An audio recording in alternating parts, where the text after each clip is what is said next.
everything. Yeah, and it's like, if you're holding anything back, just play it now. So this is your opportunity to demonstrate to potential future challenger teams, maybe even LCS teams, I'm a really good player, and I'm going to now prove to you why. Maybe. Or it's an opportunity for the team to think back and go, okay, look, we've struggled, but we can come back stronger as a team. We can work together to make it into the next CSQ, and all we need to do is stick together. And a way to prove that to yourselves is let's beat these opponents. Melty especially, let's take down Fnatic Academy. Very storied players, very talented lineup individually, but just hasn't come together as a cohesive unit. So right now the bans seem fairly standard between the two teams, which means that a lot of crazy stuff is open. That's my thinking here. I think so too. Well, there's the Jax because it's Whirler playing, so let's ban the Jax. Yes. Lissandra at the mid lane. Sauce Purify has some pretty good Lissandra games. Azir aimed at Niski because Niski has had some really good Azir ultimates. Yes, he extremely good Azir ultimates. Kindred aimed at Nero. Hasn't been like a big standout pick to me. And if anything, Impaler's had the standout Kindred. Braum is going to be banned out away from Cly. Likes his tanky supports, is going for the Alistar, gone for the Braum. Do you mean standing out of his ultimate? Standing out of his ultimate, going for the tower dives. Cly is a funny player because sometimes he'll make those really cool plays and it's like, yeah, Clyde's doing pretty well. He's got this really strong vision control like we saw in the LCS, and then he'll just like dive a tower for some reason and then die. And it's sad because Clyde definitely has potential as a player, but we're going to see the first pickup come out here is going to be the Nidalee coming into the top lane for Atom. He's not going to be playing it, but he's picked it for someone else in the team. Nero going to be taking that in the jungle. So you have the early game dominance of the Nidalee that we saw last game coming out from SK. A lot of ganks were set up in the bottom lane as well as the mid lane, getting that first blood down onto the Annie. Setting up for success. Right now, Fnatic hovering over a bunch of possibilities.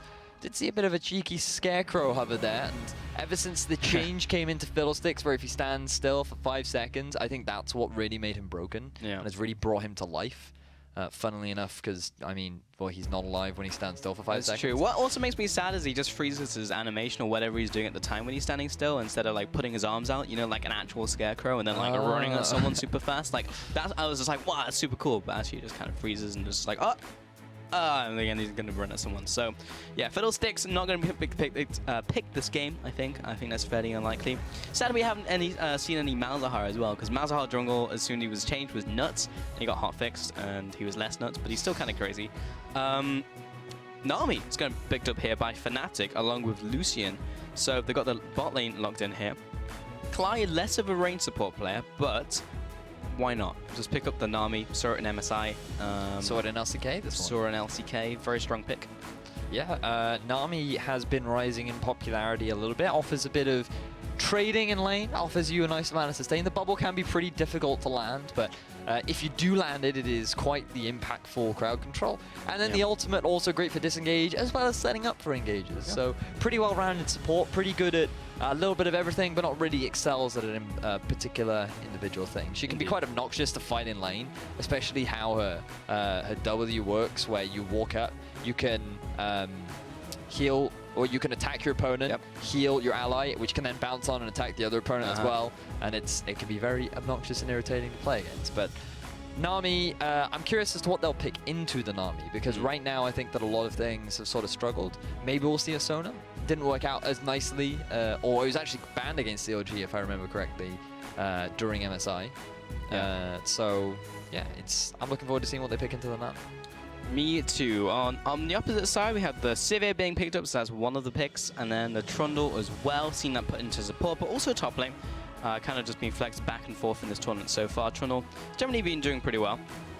So we have one of those picks at least, or maybe two. And we'll see as this champion select goes on. So what are Fnatic going to pick up here? Are they going to do something crazy? Because it is their last game here. At the moment, nothing too crazy coming out. We have the Trundle as a bit of a flex. We have Lulu the Lulu. That's got to be a Lulu top. Zed, yeah, Lulu top. Zed mid. Okay, I mean, first Zed of the tournament. First Zed of the tournament, but we've seen a lot of Zed bans. Aimed at like Caps, for example, a couple other players. So there are Zed players, and with Quicksilver Sash being changed, you can indirect cleanse buff out of his ultimate. So yeah, it could be pretty strong coming out here. And against a low mobility AD carry like Sivir, If she can spell shield it, then yes, you can avoid it. But as long as you play it properly, you can definitely come out ahead. I mean, obviously, it's an assassin versus an AD carry. You'll come out ahead against most, pretty much. most AD carries. Unless you just go ham and like Rhea, for example, when he was like 13-0 on like Lucian, then the AD carry will kill the assassin. But so you also have the Lulu as well, trying to be a little bit obnoxious in the Trundle matchup. Ooh, is Niski gonna go for an assassin fight up against Purefect? I hope so. Back to the good old LeBlanc Z matchups. That would be entertaining to watch. Heavy skill matchup. Really enjoy it. It can very easily go both ways. Having played the matchup myself, I used to sit in custom games with a good friend of mine, and we used to swap the matchup over and over again so that we could learn it. And I would give the ever so slight advantage to Zed, especially in the early game, because you can dodge out with a lot of LeBlanc's abilities. The big thing for LeBlanc is using her basic attacks, using that ranged advantage. So every time you go in, you're landing a couple of extra autos down onto that Zed. So every time he comes in for a farm, you land a basic attack. Every time he comes in for a bit of harass, you make sure you land that basic attack. As long as you're using your range to the advantage, you can come out ahead. But again, it's very skill reliant, and it's quite an exciting matchup to watch. You can expect to see a couple kills there if both mids decide to play a little bit more aggressively.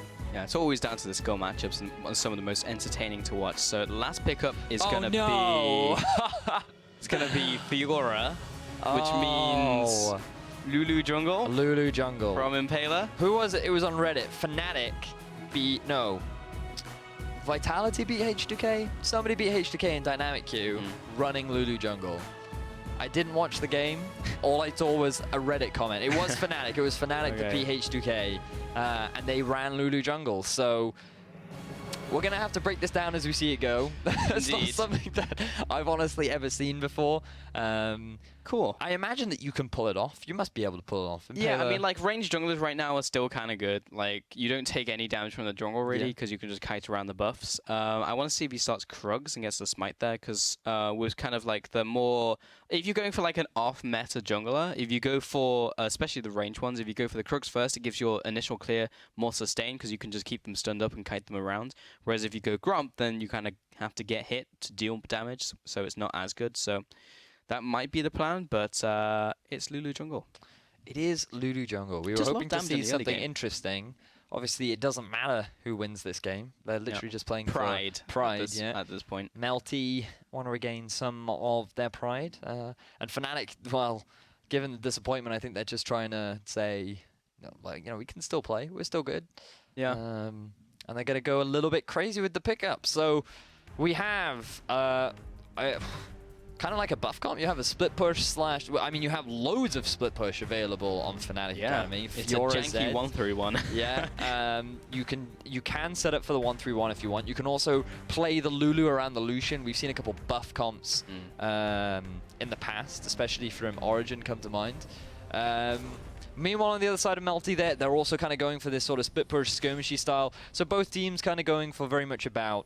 We'll have the 3 group mid, plenty of disengage, plenty of pick potential, plenty of poke possibilities, with both assassins and top laners just sitting in their side lanes, just trying to outplay the other one. So this could be an exciting game. Purefect already looking to just walk up and go aggressive. Just trading off in the mid lane here. I believe there was a tweet yesterday from Fnatic's Spirit, who is like, "Don't play Lulu jungle," even though they won.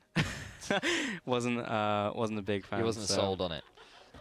But Imperia's picking up, so he probably saw it in the house and was just like, the words of Spirit. Yeah, maybe, not sure if that's the best.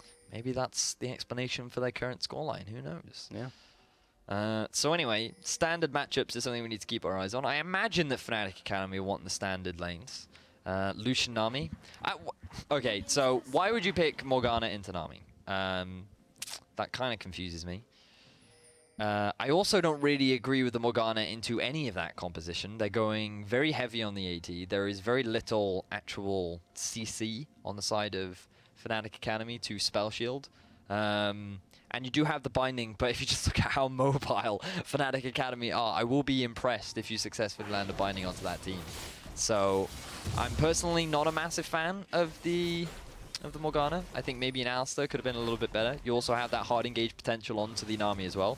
But also just in terms of the standard matchup, Nami is really good at clearing the black shield. She can sustain any kind of poke that Morgana tries to land. Yeah. And Nami can just push that Morgana around. It's quite commonly known as a good matchup for the Nami.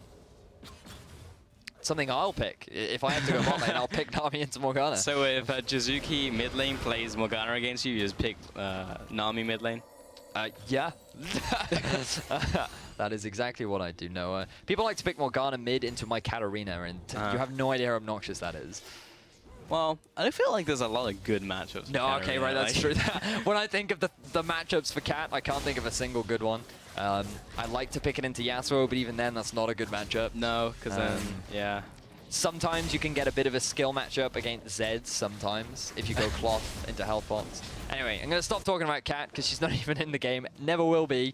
As Impaler actually getting some of his jungle stolen away. Nero trying to use that early game Nidalee to its advantage and put Impaler as far behind as possible on this Lulu. Yeah, I mean, Lulu does a lot of damage early game, but if she can't actually find anyone to hit, then that's a big problem. And yeah, Nero's going to straight up take away his buff and probably triple buff him.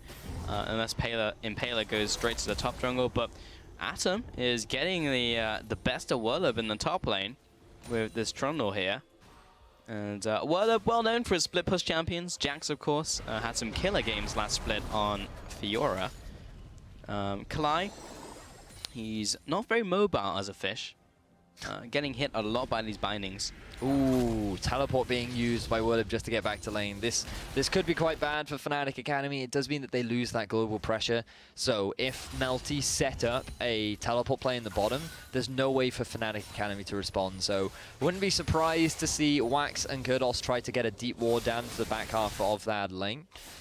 Meanwhile, in the mid, you can see a CS discrepancy starting to develop in favor of the LeBlanc, who, you know, as we were saying, it can be quite obnoxious. Using that range to her advantage can push the Zed around. But Perfect maybe just bad at last hitting. Maybe. Really, the teleport had to be used by Whirlup because he was in a 9 CS and Atom was on 21. Yeah. And yeah, Whirlup needed to really catch that wave, which went under the tower. Definitely think it was one of those things that you kind of have to do, but then Whirlup shouldn't have tried to go for that trade against Adam in the first place. He shouldn't have been chunked out that hard. He should have just waited for the minion wave to reach his tower and then farm into turret and to save your teleport, not even have to expend it in the first place. And as we were discussing earlier, it now means that Melty have the map advantage in terms of cross-map plays. So something that Fnatic will have to be very mindful of, and in part of the reason why Fnatic are trying to hold this lane up as it's a little bit safer. Perfect in the mid. Gonna be fine. I mean, it's hindsight 2020, right? Like, you'd be like, ah, well, you shouldn't have gone for that trade. But that's like the solo queue thing where someone's just like, why? But no, like question marks. It's like, why? It's just like, well, I mean, I know I screwed up, but you telling me that's not gonna help. And Whirlup knows. Yes, but I wasn't telling him, I was telling the audience. That's true. So that you guys at home don't do this, and you don't end up in this situation. Well, Atom's going to get a lot of this farm back and just equalize this one, so all in all, it's not too bad. But you're totally right, Atom does have this window now where he can do something in the bottom lane where Whirlup cannot follow. Bottom lane is just kind of being back and forth. Bit of a farm advantage to Exorc, but this big minion wave is coming in, so it will be equalized by Wax. And despite the lanes and the nature of these champions, there's actually not been a lot of action.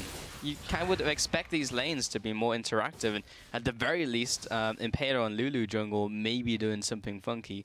Like he's got the level 2 gank mid. Yeah, like just something weird. Like if you're gonna cheese, embrace the cheese. You gotta go like all out. You can't just be like, well, I'm gonna pick the pick and then play like normal, you know? He's picked up the Skirmisher's Saber as well, so he's gonna look to duel someone. And he's now encroaching on Nero's jungle to try and find him. Interestingly, earlier on the LCK today, I did see quite a few more Skirmisher's Sabers, and they actually followed up by the Sightstone.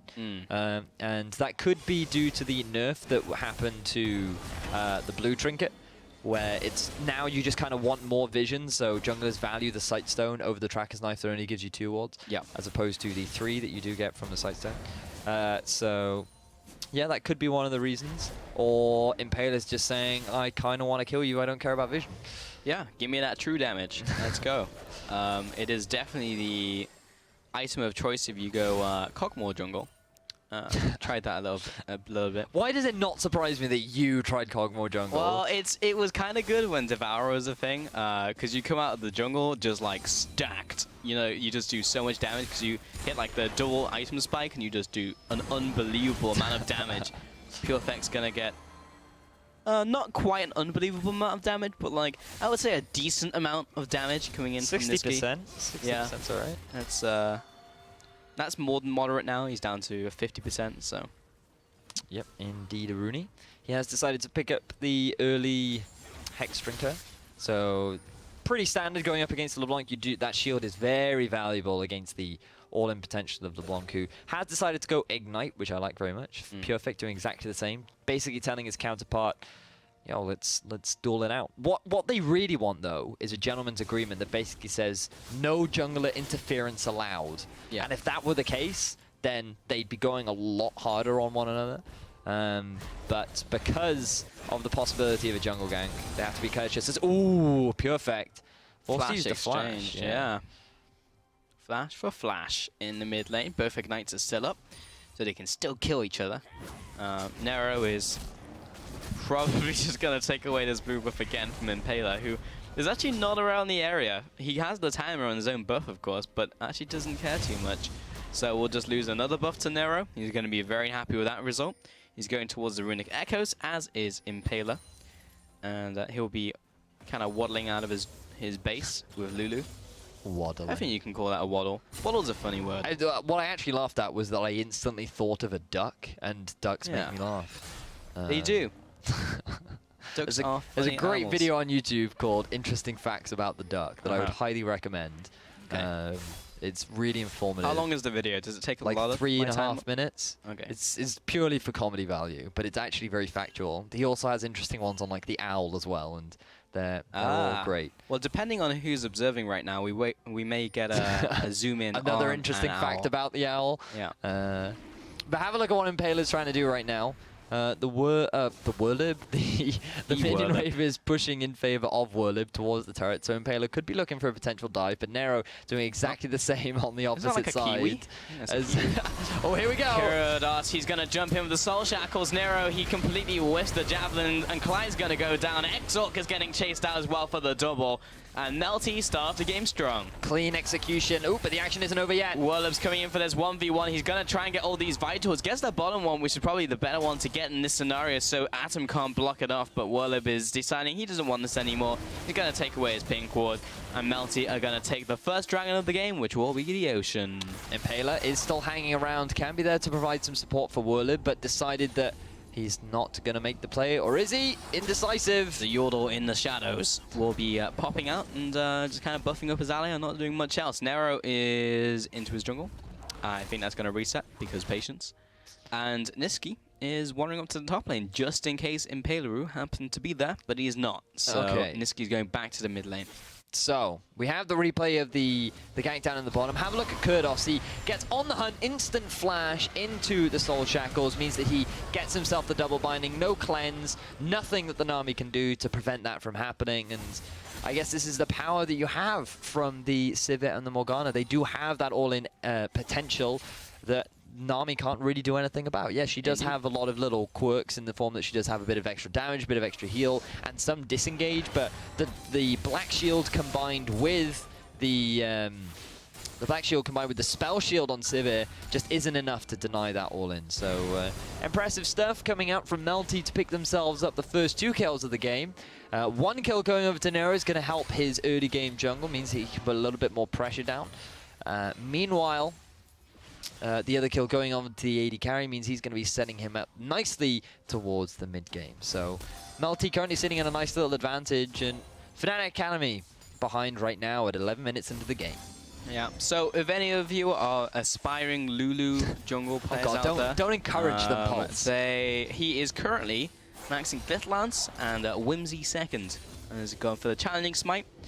And will probably most likely be running standard runes and strength for the ages. Don't forget that one. Very good for pretty much every jungler right now, but specifically like off-meta junglers because they usually suffer and just don't have a lot of HP. Yeah. Just like Kog'Maw jungle. And when you come out of the jungle, it's just like, oh, so much damage. It's just like, why is he doing so much damage? Imagine There's going to be a lot of whoop faces Imagine coming if, out right I don't now know, from Twitch you chat. put like a Nidalee or a Kindred in the jungle and then they got all that farm and gold. Oh, perfect. No flash. He's tethered up by Niski, but he's going to be jumping in with the death mode. He's got a from kill. Impaler, and look at the strength of Lulu jungle. Perfect's dead. But that was a 1-for-1, which wouldn't have happened if he wasn't playing Lulu jungle. No, if... Alright, and that's fair enough. If the Lulu was not there, Perfect would not have been able to get the return kill. The wild growth providing enough sustain for Perfect to get that one kill down onto Morgana. Probably not the person that he wants to be killing, but I think he's going to be happy with it nonetheless. As Impaler now getting dived. That is unfortunate. Impaler did not have his ultimate there and decided to try and defend the tower, and he's Lulu. So The thing is, though, the thing is, I can't even blame the fact that it's just Lulu. The big mistake that he made was the fact that he went there without his ultimate. Trying to defend against the Nidalee and a LeBlanc. With full combo? With both of them with that full combo. I even think, Ignite, Niski uses Ignite there as well. So they were just, you just shouldn't have been there. You should have given away the turret Impaler. A little bit greedy trying to pick that one up, but... Yeah, I mean, the whole point of this game is to make Lulu jungle look good. Like, it doesn't matter on the result of the game, but if you make Lulu look good, then you can ruin solo queue. And that is really what this is all about. Yeah. Challenger Series. Exactly. It's where you come to learn about what the meta is. Forget LCK. This is the real place to be. Both of these two teams cannot make the finals now, so just playing for no. This is bad. And something else. Atom is going to dive the tower here onto Whirler, but Impaler's here. He does have the ultimate, and he's going to chase down onto Nero. That's tower shot, going to jump over the wall, finds the shutdown. Meanwhile, Niski in from the mid lane, looking for one more auto attack. Doesn't land it, VO chain. And Whirler's going to jump in with a lunge and find the kill. Atom's now going to back away here, and is going to find Impaler, who is still waiting away with the Glitter Lance and the autos and the red buff. And look at the Lulu jungle. Okay, so as much as I'd like to praise the Lulu jungle, that was more Melty poorly executing that dive. That was a horrible dive. Oh my word. So we are going to get a replay to probably break it down, but TLDR, Atom went out of turret range a little bit sooner than he should have. Nero ended up tanking it up. He jumped into Whirlib, who very... brilliantly used his riposte at the right time to stop actually any of the damage coming out from Nero. So yeah, we're gonna get a proper breakdown here. How not to tower dive 101. Yeah, how not to tower dive. So the first thing you shouldn't have done is teleport back to this turret. Walk. There's no need for you to use your TP here. You can just walk back to lane. It's only a wave of farm. So this is perfect for Melty to set up the dive, right? Adam, he doesn't have Subjugate available, which is his first mistake. He walks out of turret range too soon, which makes Nero end up tanking the turret. And then Niski, he flashes, uses his distortion, and then he can't distortion back out of turret range, while Whirlib still has the support from the Lulu, who didn't even use Wild Growth.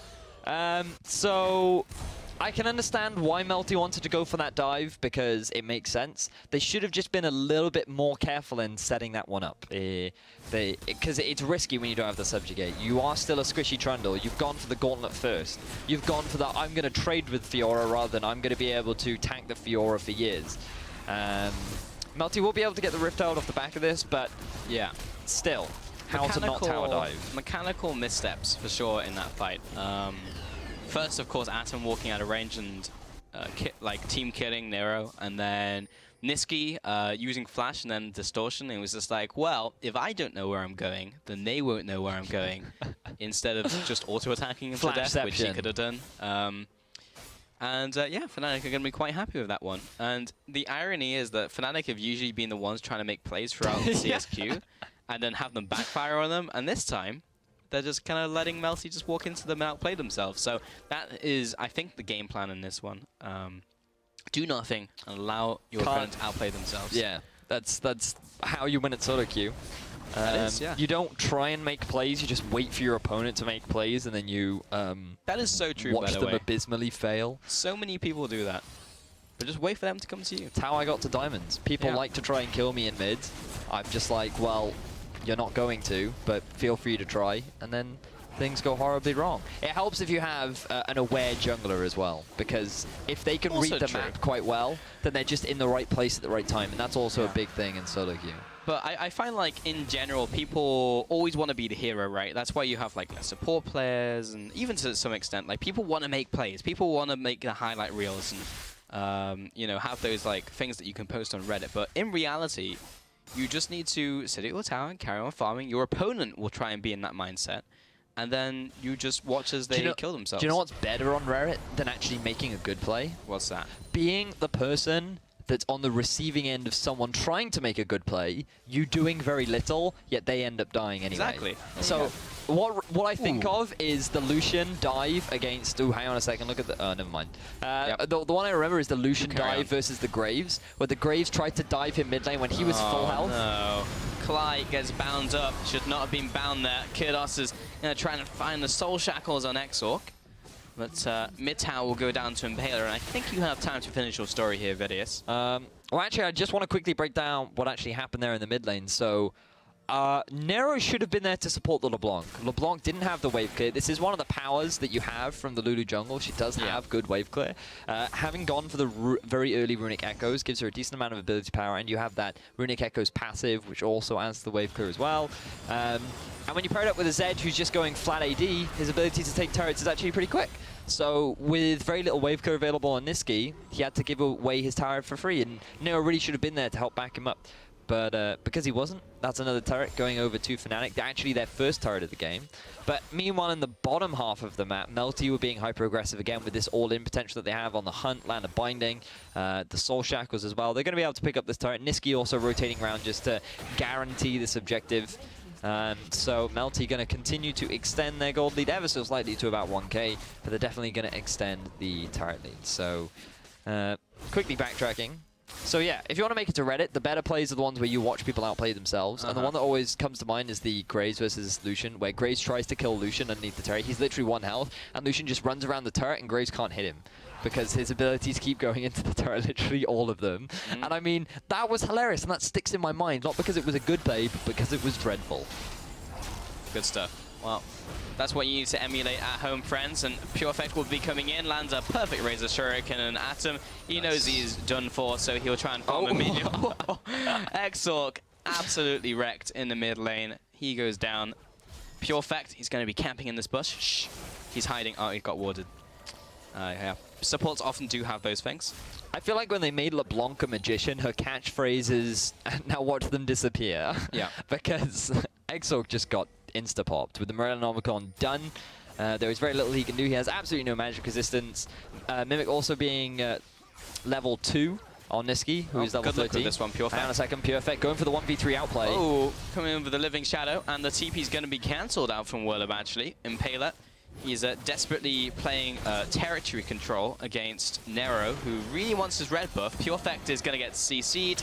See you later. Nero is still trading off with Impaler. This is a lot closer than it should be.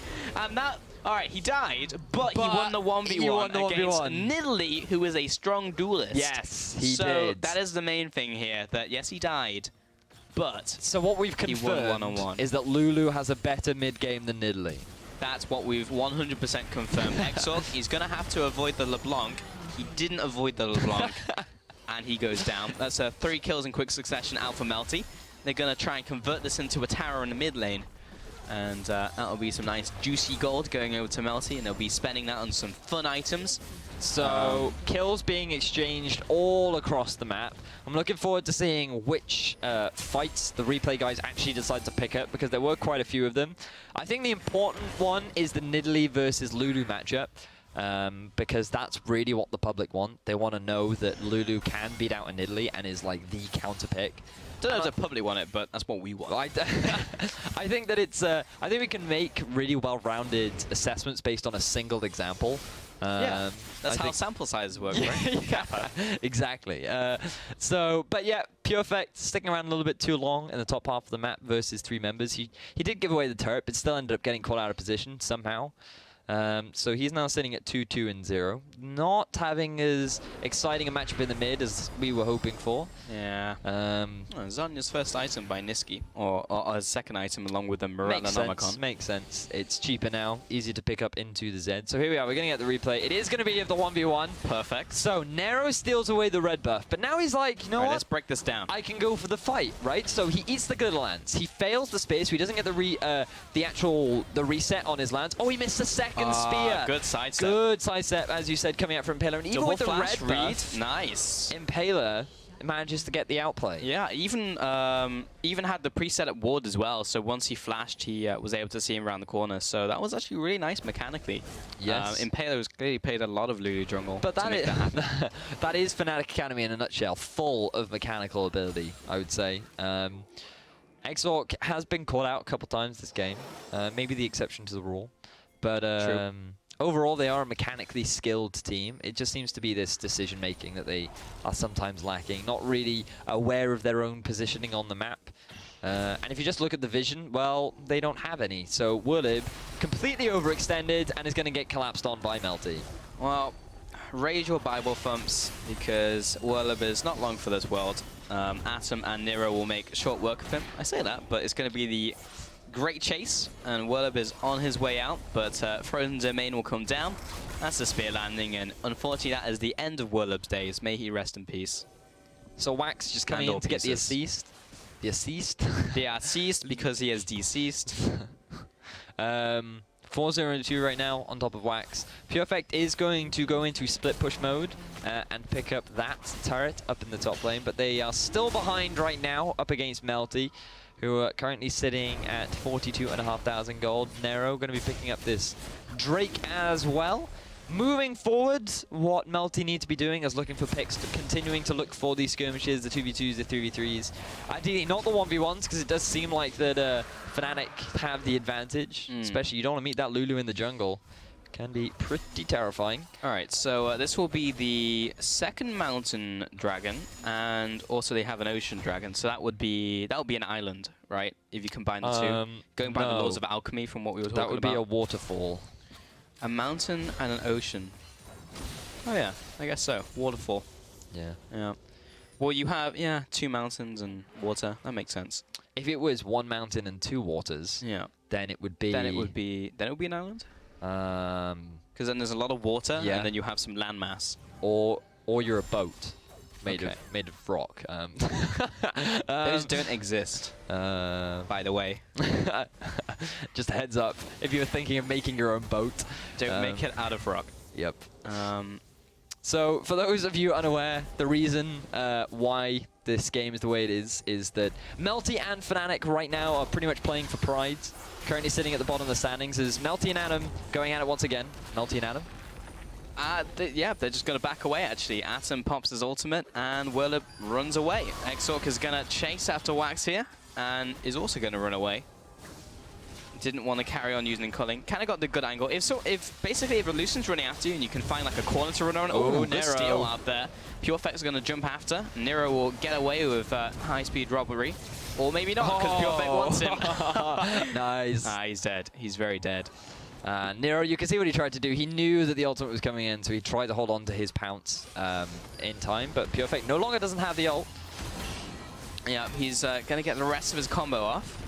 Bot lane, Wurlib and Atom are still trading. This time, it looks like Wurlib's going to come out ahead. He's going to try that Vital, but is blocked out from Atom going against the wall. Wax is coming in here as the boomerang doesn't quite connect. And now Perfect is coming into the top lane, being very sneaky. Niski is going to jump away with his ultimate, Mimic. Go on, jump back in. Oh, he's going to back away. Impaler is still chasing after him. He's got Whimsy. He's got to flash after. Look for the Glyph Lance, and Niski is so incredibly low, but Impaler, he's going to waddle as fast as the short Yordle legs can carry him. But he's going to break the vision. He's going to distortion. Impaler under the tower. Not quite enough. And Nero is going to come in with a counterplay. Niski. The ultimate disrespect for Niski. Oh man, Impaler. You had so much movement speed from the Nami as well. Tyrannosaurus You tried so hard. But unfortunately, it just was not enough. Tried so hard, got so far. But in the end, it doesn't even matter. Yeah.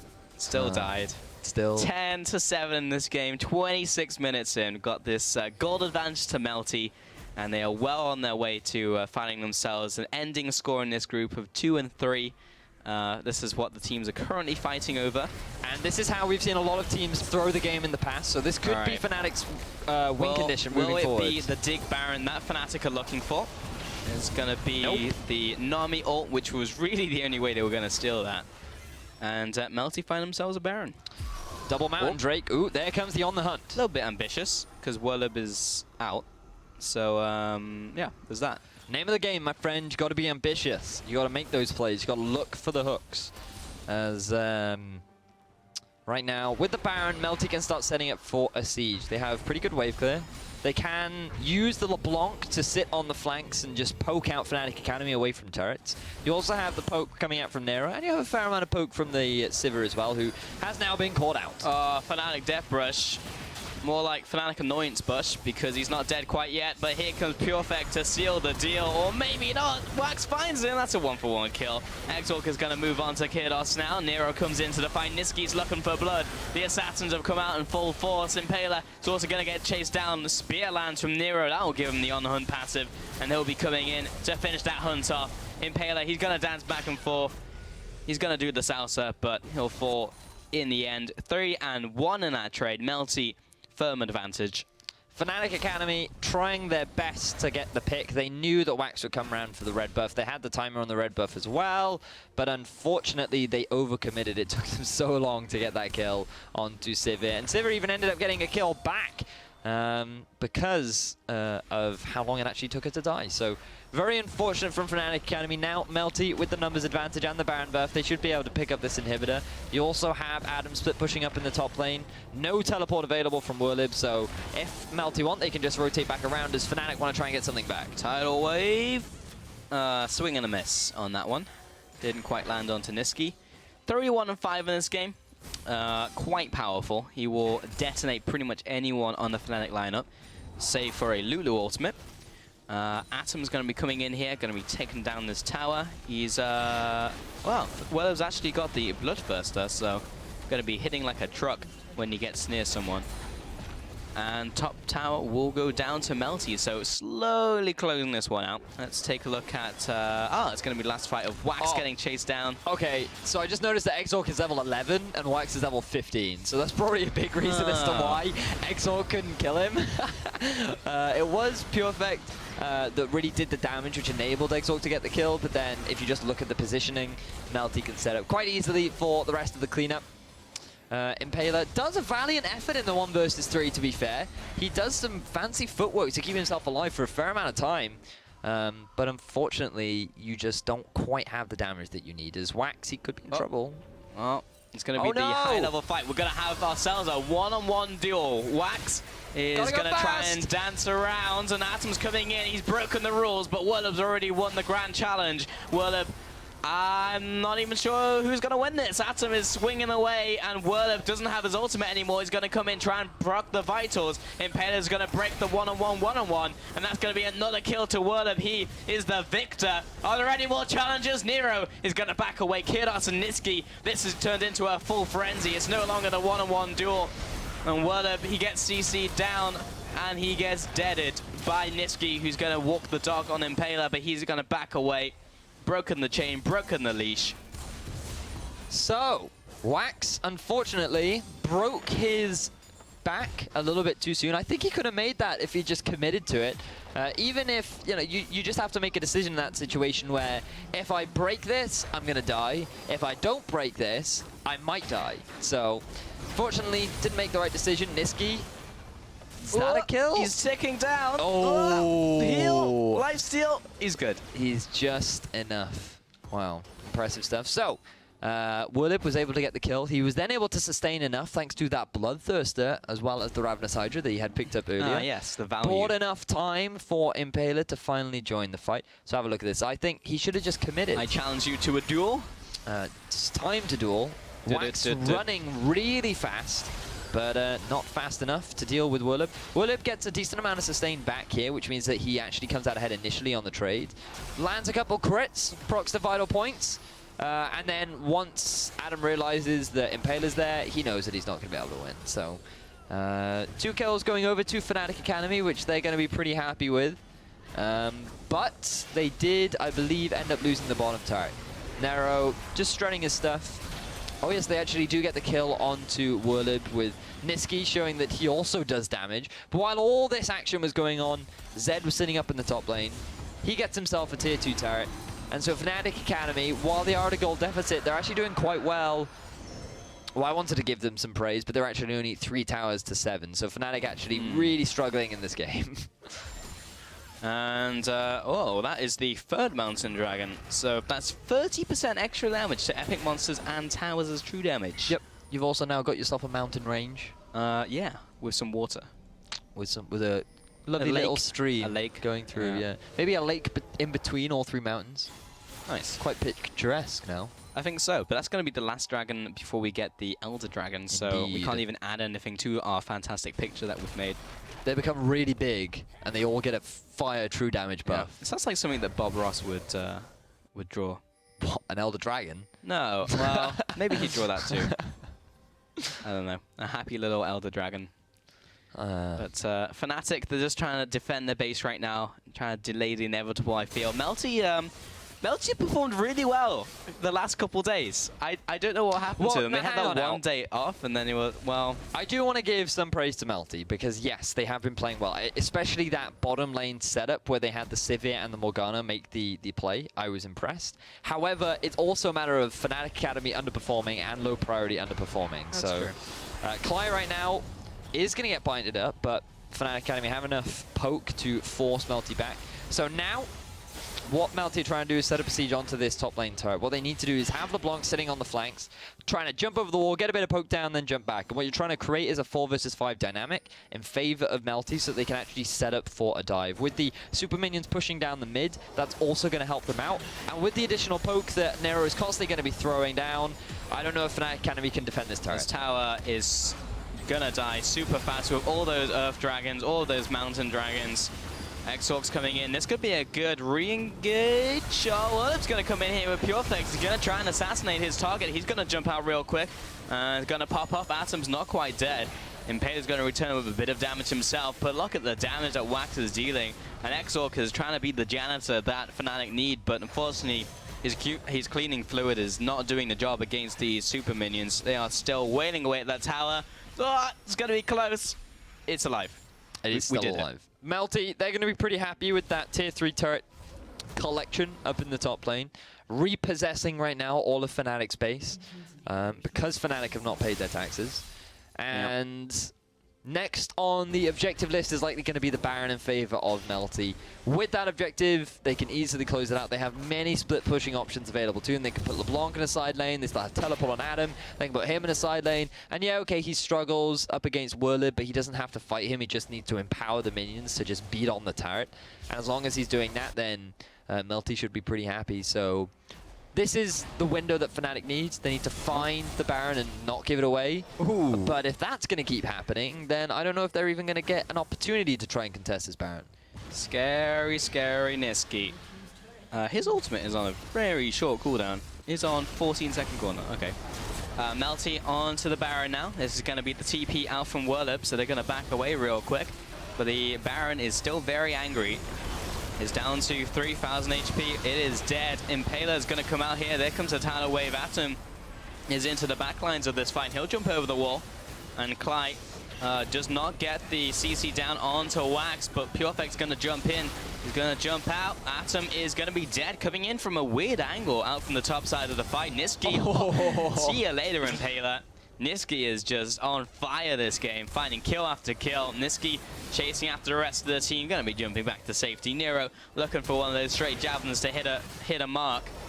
Not quite today. X-Orc's going to be chasing after, or chased after by Niski. Hits him with the sigil, but that'll be the end of that one. Baron over to Melty. So Melty, after that fight, actually, it was quite impressive the way in which Fnatic played it, because they do get the kill down onto Adam after he takes a lot of damage in the pit. And they do initially force Melty to back away, but because of how confident Melty are feeling, because they have the Ocean Drake giving them that extra bit of sustain, and because LeBlanc is really good at finding picks, Melty feel confident enough to start moving back towards Fnatic Academy's base, getting themselves the kill onto Impaler, and then picking themselves up that inhibitor in the mid lane. So this is a perfect situation now for them to move forward with their split push strategy. They'll have the Trundle up in the top lane, who still has the teleport available. They can just send 4 members strong now into the bottom half of the map, and they can look to close out this game. So you can see the teleport coming in from the side of Fnatic Academy. Willib is stuck in the back of the pit. Has to be forced out immediately, so Melty can quickly steal that one away. Impaler isn't actually able to get the successful steal, but look at how much damage Adam ends up taking. Going for this more aggressive build ends up working out negatively for him. Perfect actually gets a fair amount of damage onto Wax. You can see that all he's waiting for is someone to walk anywhere near that Living Shadow that he still had at the back to get the kill. And that is Nisqy using... It was just the proc of the Sigil, Malice, Sigil, Malice, Mimic, and then that was it. And then the proc got you the Lightning Bolt. So, Lightning Bolt. Zap, zap. Yep. And then they force the flash out of Exorc, and they're just going to walk away, and they end up losing Inhibitor off the back of that as well. 15 to 11. Lots of kills in this game. That's exactly what we wanted. Nisqy is going to find some return damage there. Purefect's going to jump in, find the shutdown before the exhaust comes out. Wax is coming out there as well. Look at the big crits coming down. Purefect back into this fight. He's got the wild growth on him, but the Wax is the one-man army. Wax on, wax off. Oh, he's dead. He's out of there. Kurdos is going to be chased down. Word is going to try and find him, but they've got the shielding coming out. 3 and 1 this time. And Fnatic, they do come out ahead in that trade. Adam deciding not to use his teleport to join the rest of his team right there. And to be honest, Melty just being a little bit too overconfident, thinking that they were able to outduel the sustain that Impaler has with his ultimate and with the damage mitigation that he can provide with all the shields and effective health. But also the fact that Nisqy just straight up dying to Purefect. I don't think he was expecting that even slightly. Now the Fnatic Academy have a numbers advantage. They're going to look to take this Elder Dragon. Nero going to go for the steal. He's trying for it. Atom is this one-man splitting force. Very annoying to deal with. Elder Dragon should be going down here very shortly. Purefect. Atom's just kind of 1v2ing. Okay then. He actually doesn't care. He actually just taunted them real quick and is now going to back away. Atom got what he came for and he's out. See ya. 0, 4, and 3, but doesn't really represent how annoying he's been this game. Yeah. Word up, he's recalling in the bush. Nisqy, he's going to set up for the full damage combo, but Word up, he knew! And he's going to back off. Damn. He tried to catch Word while he was window shopping. Yeah. Wasn't able to pull it off, though. Not even sure if a full combo would have done it, but... Right, so Nisqy, he misses the chains. He lands the initial chains, but he then just gets killed. That's a lot of damage. That's the passive of Zed combined with the weak Thunderlords as well. Yep. And then here's the ultimate and the shields coming out from Purefect, along with the sustain of Cly as well. Basically keeps him alive, gives him effectively 2 extra lives. And then Fnatic Academy just go for the cleanup onto Kurdos. He gets a pretty big heal off Nero, but it's not enough. And now with the Elder Dragon, Fnatic Academy going to be feeling a little bit more confident in these fights. But they've actually had no dragons this game. That's their first. So they don't get any extra buffs. Nope. All they get is the true damage from that ultimate. No, all they get. I mean, it's still good, but it's not. That's all they get, Pulse. That's all they get. Looks like Wax has just been playing Farming Simulator this game. 38 minutes in, and he's on almost 400 farm, trying to break those world records. Gonna have to try a little bit harder, but is very well built. He is actually max items. He has a Guardian Angel, and he is good to go. That's why he is hurting quite a lot in these fights. 30 kills in this game to date, and big CS advantage and gold advantage to Melty, but they are still unable to close as Fnatic are still kind of holding on strong. And oh wow, Zhonya's oh yes, Kurdos actually used that in the last fight. Zhonya's paying off dividends for him. Indeed he did. You know, there's a lot of cool skill names in League of Legends, like Contempt for the Weak, like Zed passive, but is that what it's called? Yeah, we never really get to say them because it's like, that doesn't really come up in conversation. It's like you have this really cool word that you want to say, but it's just like, how are you ever going to use discombobulate in a normal sentence, you know? Discombobulate? Yeah. I've just been discombobulated by the amount of damage that Purefect can do. There you go. I mean, it just, yeah. Here comes the ult. Here's the ult. Is going to split across Melty. The parting of the red Melty. And now they're going to carry on sieging the bottom lane. They got a minion wave coming in. Going to put out the shadow, see if he can do a bit of damage here. Got the super minions hammering on the front door in the top lane. Whirlib's going to be coming out here with a bit of CC. Clyde's going to come in. Melty going to come in for the engage. Atom is the only one who really wants it right now. Kurdos has dropped low. Niski's going to come in here. And the tower is down. Those Earth Dragons are really starting to mount up now. And Nero is going to jump right into this team. This inhibitor is very low, but they just want kills at this stage. Exorc's going to be dropping low, and Kalai is going to be the first casualty coming out here. And Melty are right onto the Nexus. One Melty and one Kurdos to bind them. That's going to be the win here for Melty over Fnatic, gaining a bit of pride back in CSQ. So, fun game. I thought it was cool to see the Lulu jungle. The Zed versus LeBlanc matchup. We saw a couple of kills go in the favor of LeBlanc, a couple of kills going back in the favor of Zed. Up in the top lane, the Fiora doing some impressive stuff as well. Adam demonstrating that he still has that fancy footwork. Impaler in particular has some cool mechanics with the sidestepping, avoiding a lot of important Nidalee spears. Exorc got dumpstered on, I feel. True. But Melty, overall, they played pretty well. I mean, it was a fun game between the two teams. Yeah. This had no real implication. Well, it had no implications whatsoever on the standings. So both teams purely just playing for pride. Melty can be pretty happy with that performance. I think so too. Although it was messy, I'm not gonna sugarcoat it. That dive top was horrendous.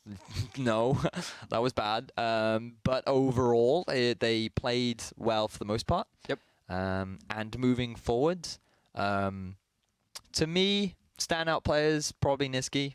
No. His ultimates on the Azir yesterday were really good. Tournament, even in the losses, Niski was pretty good. Yeah, Niski has played pretty well. I think he has been the standout player from Melty for me. Whereas Fnatic Academy, hopefully they can go back, reevaluate some of their issues, and either come back stronger or find new opportunities moving forward. Yeah, because I think with that team, like, no one individually was doing like horrifically bad. I don't think that. It was just like as team decisions and like how they played out fights was like one of the big issues, because they like always made the right play, they just played it not well. That was like kind of the problem. Execution seemed to be their issues, and it was kind of like, 'cause if you just look back at some of their match histories, their objective taking was pretty solid. Obviously in this game they ran a very unique composition, so it wasn't a typical Fnatic lineup, but they, for the most part, they played well. Individually, there was a lot of individually mechanical skill. Overall, as a decision-making team, they were smart, but they just couldn't properly execute when it mattered, and that's one ended up in them coming 1-4 in the groups. Yeah, really surprising. Like, at the very start of groups, I don't think anyone would have predicted that Fnatic Academy would go 1-4, but yeah, did not have a good run. Melty as well. Also at the bottom of the standings, 2 and 3, actually not too far away from some of the people. They'll be tied for 4th with the if Trick lose. They'll be tied for 4th if Trick lose. Yeah, so that's not too bad. That doesn't mean anything, but it's better than last. 6th, yeah. Just to loop back on what you were saying, the game had no impact on final implications, if you're wondering. And after the last game, we updated you after what that meant, because LP, of course, lost, so they do not secure first place, and we may have tiebreakers that will play that on Thursday. And we will provide more updates, obviously, after the next game when actually more games happen. Next game is very, very important. Yeah, Tricked and Misfits. You will find that the game will have a lot more tension. It will be a lot more... it won't be as kind-hearted as... there won't be Lulu Jungle. Yeah, it won't be Lulu Jungle, because it really does matter. Tricked are trying desperately to force that tiebreaker scenario, whereas Misfits, if they can just get their win, they're going to guarantee first seed at the top of the group. And actually, LP really want Misfits to lose in this one. Yeah. So a lot of stakes for all of the teams. But with that win, we are going to take a quick break. So we'll be back in just a couple minutes to get that game rolling in Group A. We'll see you then. That was fun.